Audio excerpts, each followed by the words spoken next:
प्रयाग का आध्यात्मिक हृदय त्रिवेणी संगम। प्रयागराज भारत के सबसे पवित्र शहरों में से एक है। ये गंगा, यमुना और पौराणिक सरस्वती नदियों के संगम पर स्थित है। इस संगम को त्रिवेणी संगम कहा जाता है। त्रिवेणी संगम हिंदुओं के लिए अत्यंत पवित्र माना जाता है। यहाँ स्नान करने से सभी पाप धुल जाते हैं और मोक्ष की प्राप्ति होती है। ये मान्यता है कि त्रिवेणी संगम में स्नान करने से मनुष्य जन्म मरण के बंधन से मुक्त हो जाता है। संगम तट पर हर समय श्रद्धालुओं की भीड़ लगी रहती है। त्रिवेणी संगम के तट पर कई मंदिर और आश्रम हैं। यहाँ कुंभ मेला और माघ मेला जैसे विशाल धार्मिक आयोजन भी होते हैं। त्रिवेणी संगम न केवल धार्मिक बल्कि सांस्कृतिक रूप से भी महत्वपूर्ण है। यह स्थान सदियों से संतों, महात्माओं और तीर्थयात्रियों को आकर्षित करता रहा है। त्रिवेणी संगम प्रयागराज की आत्मा है और यह शहर की पहचान का प्रतीक है। अक्षयवट और पातालपुरी मंदिर आस्था के प्रतीक। प्रयागराज में त्रिवेणी संगम के अलावा भी कई धार्मिक स्थल हैं। इनमें से अक्षयवट और पातालपुरी मंदिर प्रमुख हैं। अक्षयवट एक प्राचीन बरगद का वृक्ष है। यह वृक्ष प्रयागराज किले के अंदर स्थित है। मान्यता है कि यह वृक्ष अमर है और यह प्रलय काल में भी नष्ट नहीं होगा। अक्षयवट के दर्शन मात्र से ही मनुष्य के सभी पाप नष्ट हो जाते हैं।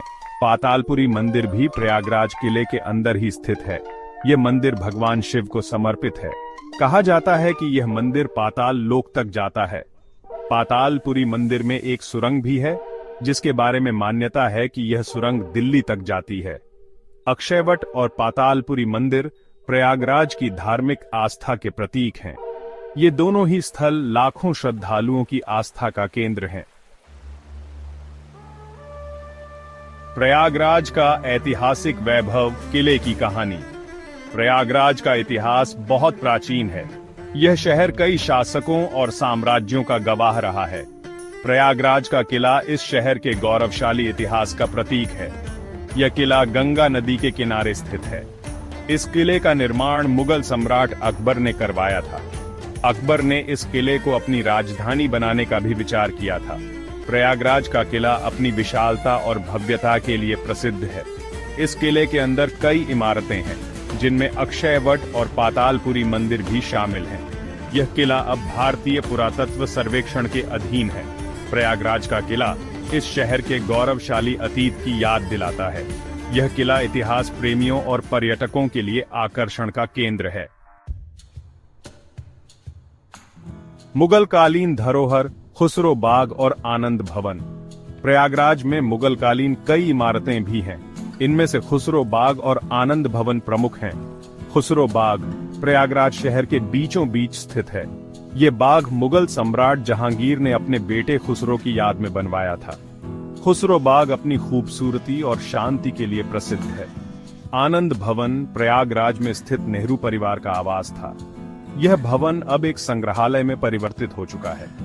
आनंद भवन में नेहरू परिवार से जुड़ी कई वस्तुएं प्रदर्शित की गई हैं। यह भवन भारतीय स्वतंत्रता संग्राम के इतिहास का भी गवाह रहा है। खुसरो बाग और आनंद भवन प्रयागराज की मुगल कालीन विरासत के प्रतीक हैं। सेक्शन 5 कुंभ मेला, आस्था का महाकुंभ।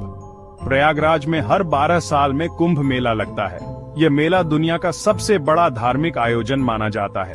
कुंभ मेले में करोड़ों श्रद्धालु आते हैं। यह मेला त्रिवेणी संगम के तट पर लगता है। कुंभ मेले के दौरान श्रद्धालु पवित्र नदियों में स्नान करते हैं और पूजा अर्चना करते हैं। कुंभ मेला हिंदू धर्म में आस्था का प्रतीक है। यह मेला लोगों को एक साथ लाता है और उन्हें प्रेम, भाईचारा और सद्भावना का संदेश देता है।